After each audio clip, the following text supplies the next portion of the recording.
اعوذ باللہ من الشیطان الرجیم بسم اللہ الرحمن الرحیم شہر رمضان الذی انزل فیہ القرآن ھدی للناس وبینات من الہدی والفرقان۔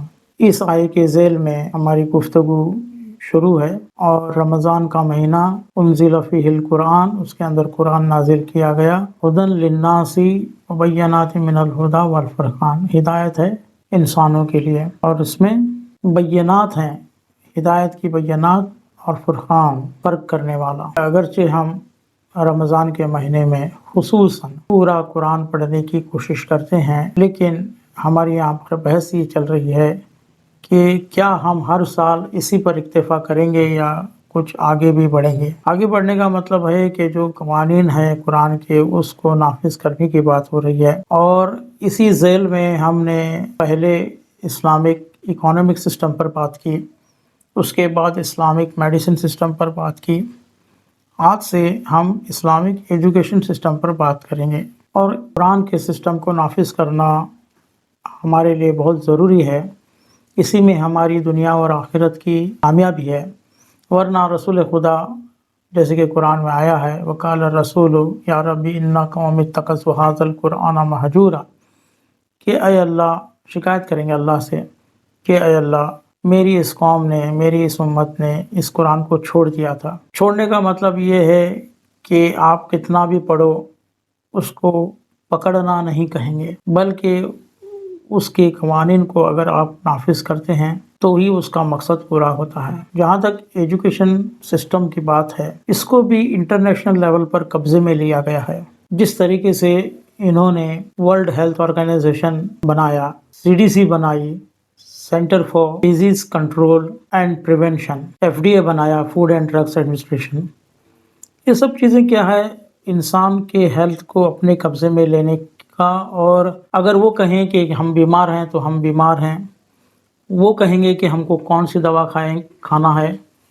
اس طریقے سے انہوں نے ایک نظام بنایا تاکہ ان کے فارماسیوٹیکل کمپنیز کے ذریعے ان کو پیسہ آتا رہے، اسرائیل اور امریکہ۔ اسی طریقے سے اکانومک سسٹم کو انہوں نے اپنے قبضے میں کر لیا ہے اور تمام دنیا کو قرضے میں ڈال رکھا ہے۔ ورلڈ ٹریڈ آرگنائزیشن بنا کر پوری بزنس کو انہوں نے اپنے ہاتھ میں لے رکھا ہے۔ اسی طریقے سے the United Nations Educational, Scientific and Cultural Organization, UNESCO بنا کر انہوں نے پورے ایجوکیشن سسٹم کو اپنے قبضے میں رکھا ہے۔ وہ چاہتے ہیں کہ دنیا وہی سیکھے، وہی پڑھے جو وہ چاہتے ہیں۔ اگر آپ ڈیپ جا کر ایجوکیشن سسٹم کو دیکھیں گے تو کہیں نہ کہیں ان کا جو ایجوکیشن سسٹم ہے وہ اللہ سے دور کرنے کا ایجوکیشن سسٹم ہے، اور ہم کو چاہیے کہ اللہ سے قریب کرنے کا ایجوکیشن سسٹم بنائے۔ میں یوں ہی بات نہیں کر رہا ہوں، مثال میں دے رہا ہوں۔ کئی سالوں سے کتابوں میں ایک تھیوری پڑھائی جا رہی ہے جس کو ڈاروین تھیوری کہتے ہیں یا ڈاروینزم کہتے ہیں۔ یہ چارلس ڈاروین جو ہے اس نے ڈیولپ کی ہے۔ وہ تھیوری کیا کہہ رہی ہے؟ کسی سب سے پہلے اللہ کے بارے میں اگر کوئی سوال آتا ہے کہ اللہ ہے یا نہیں، تو سب سے بڑا سوال یہ آتا ہے کہ پھر انسان کو کس نے بنایا۔ اگر اس سوال کا جواب لوگوں کو مل جائے کہ انسان کو کس نے بنایا، تو خود بخود اس سوال کا جواب بھی مل جاتا ہے کہ اللہ ہے، کوئی بنانے والا ہے۔ اس چیز کو بھانپتے ہوئے ان لوگوں نے ایک ایسی تھیوری کریٹ کی کہ لوگوں کو کنفیوز کیا جائے اور زیادہ لوگ سوچنے میں نہ پڑیں کہ انسان کس طرح بنا۔ تو پھر انہوں نے کیا تھیوری کی کہ پہلے انسان بندر تھا، پھر بندر سے تھوڑا تھوڑا کر کے اٹھنے لگا اوپر، اور پھر کرتے کرتے انسان بن گیا۔ اب انسان زیادہ سوچنے پر نہیں جا رہا، چلو بندر تھا پہلے، اب بندر کس نے بنایا اس کے اوپر بھی سوچنے کی ضرورت نہیں، تو بندر ہی ہے۔ تو بندر سے اگر انسان بنا ہے تو پھر اور ٹینشن کی بات ہی نہیں۔ تو اس طریقے سے ذہن ہمارا مینیپولیٹ کیا جا رہا ہے۔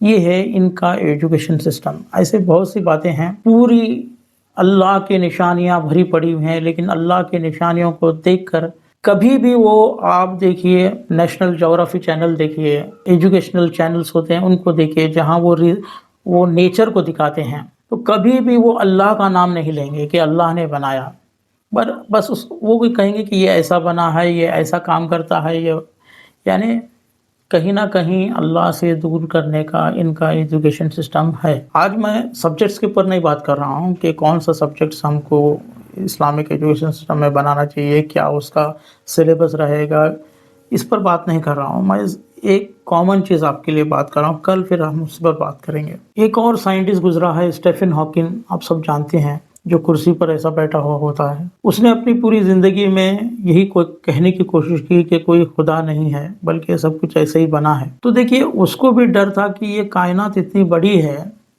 کہ اس کائنات کی طرف انسان نظر کرے گا کہ تو وہ سمجھ لے گا کہ کوئی نہ کوئی خدا ہے بنانے والا۔ ایک ایجوکیشن سسٹم ایسا ہونا چاہیے جو لوگوں کو اللہ کے قریب پہنچا دے۔ ان لوگوں کا سسٹم اب بتا رہا ہوں میں آپ کو کہ یہ ایسا سسٹم کریٹ کر رہے ہیں اور ایسا ایجوکیشن سسٹم انہوں نے بنایا ہے جو انسان کو اللہ سے دور کرتا ہے۔ تو ہمارا جو فرض بنتا ہے کہ اسلامک ایجوکیشن سسٹم پر بھی ہم کچھ بنا کر لوگوں تک ایسا پیش کریں کہ وہ اللہ کے قریب جائیں۔